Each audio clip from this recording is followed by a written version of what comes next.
Champakulam Rajpramukh trophy ഇക്കുറി Aroma ചുണ്ടനാണ്.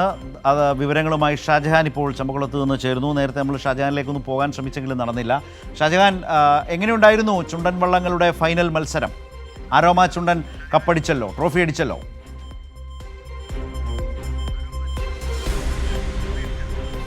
തീർച്ചയായിട്ടും ശരത്തെ, ആദ്യമായിട്ട് നീറ്റിലിറങ്ങിയ ഏതാണ്ട് കഴിഞ്ഞ മാസം നീറ്റിലിറങ്ങിയ ചുണ്ടനാണ് ആരോമ ചുണ്ടൻ. കഴിഞ്ഞ തവണ വിജയികളായിട്ടുള്ള വില്ലേജ് ബോട്ട് ക്ലബ്ബാണ് ഇത്തവണ ആരോമ ചുണ്ടന് വേണ്ടി പൂർണ്ണമായിട്ടും ആ ടീമിനെ ഇറക്കിയാണ് അവർ തുഴഞ്ഞത്. പക്ഷേ ഇത്തവണ ആദ്യ മത്സരത്തിൽ തന്നെ പുന്നമട ബോട്ട് ക്ലബിനെയും അതോടൊപ്പം തന്നെ PBCയെയും ഒക്കെ തന്നെ പരാജയപ്പെടുത്തിക്കൊണ്ടാണ്, നടുഭാഗം ചുണ്ടനെ പരാജയപ്പെടുത്തിക്കൊണ്ടാണ് ഫൈനലിൽ അവർ വിജയികളായത്. നമുക്കറിയാം, വലിയ ഒരു ആവേശം നിറഞ്ഞ മത്സരമായിരുന്നു. 7 ചുണ്ടൻ വള്ളങ്ങളടക്കം 14 വള്ളങ്ങളാണ് മത്സരത്തിലുണ്ടായിരുന്നത്.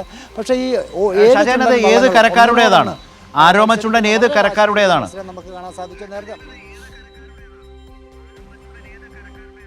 ആരോമ ചുണ്ടൻ പറഞ്ഞാൽ ഇത്തവണ പുതുതായിട്ട് വെച്ചതാണ്. അത് കൊല്ലം ബേസ് ചെയ്തുള്ള ഒരു പുതിയ ഒരു ടീമാണ് ഇത്തവണ ആരോമ ചുണ്ടൻ പുതിയ വള്ളം വയ്ക്കുകയും അതിനുശേഷം ഏതാണ്ട് കഴിഞ്ഞ മാസമാണ് അത് നീറ്റിലിറക്കിയത്. ഇത്തവണ ആദ്യമായിട്ട് മത്സരിക്കുന്നത് ഈ ചമ്പക്കുളം മൂലം വള്ളംകളിയിലാണ്. ഇനിയിപ്പോൾ ഓരോ മത്സര വള്ളംകളിയിലും അവരുണ്ടാകും. വലിയ ഒരു സിനിമ പ്രൊഡക്ഷൻ കമ്പനിയായിട്ടുള്ള ആരോമ ആണ് ഈ വള്ളം ഇത്തവണ പുതിയതായിട്ട് നീറ്റിലിറക്കി മത്സരരംഗത്തേക്ക് വന്നിരിക്കുന്നത്. അതുകൊണ്ട് തന്നെ നെഹ്റു ട്രോഫിയിലും അവരുണ്ടാകും. വലിയൊരു മത്സരമാണ് നമുക്ക് കാണാൻ സാധിച്ച. ആദ്യ വള്ളത്തിന്റെ ഒരു മത്സരമോ ഒരു പോരാട്ടമോ ഒന്നും തന്നെ നമുക്കത് കാണാൻ സാധിക്കും. ഒരു കാര്യം കൂടി ഒന്ന് ചോദിച്ചോട്ടെ, വളരെ ക്വിക്കായിട്ട് ഒരു കാര്യം കൂടി ചോദിച്ചോളട്ടെ.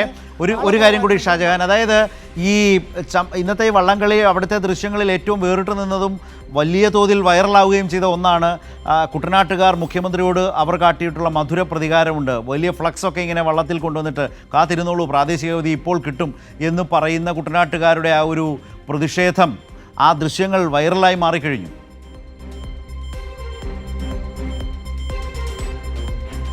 തീർച്ചയായിട്ടും ശരത്ത്, നമുക്കറിയാം 2-3 ദിവസങ്ങളിലായിട്ട് കുട്ടനാട്ടിൽ വ്യാപകമായിട്ടുള്ളൊരു പ്രതിഷേധമുണ്ടായിരുന്നു. പക്ഷേ കുട്ടനാട്ടുകാരുടെ ജീവൻ നാടിയായിട്ടുള്ള വള്ളംകളി വിട്ട് അവരൊന്നിനും നിൽക്കില്ല. പക്ഷേ എങ്കിലും ആ വള്ളംകളിക്കുള്ളിൽ നിന്നുകൊണ്ട് തന്നെ അവരവരുടെ പ്രതിഷേധം അറിയിച്ചു. നമ്മൾ കുട്ടനാട്ടിലെ MLA-യോടും ചോദിച്ചിരുന്നു. അദ്ദേഹം പറഞ്ഞത് എന്തായാലും ഇത്തവണ ഇങ്ങനെ പോട്ടെ, അടുത്ത തവണ ഞങ്ങളിത് പിടിച്ചു വാങ്ങിക്കുമെന്നാണ് അദ്ദേഹം പറഞ്ഞിരിക്കുന്നത്.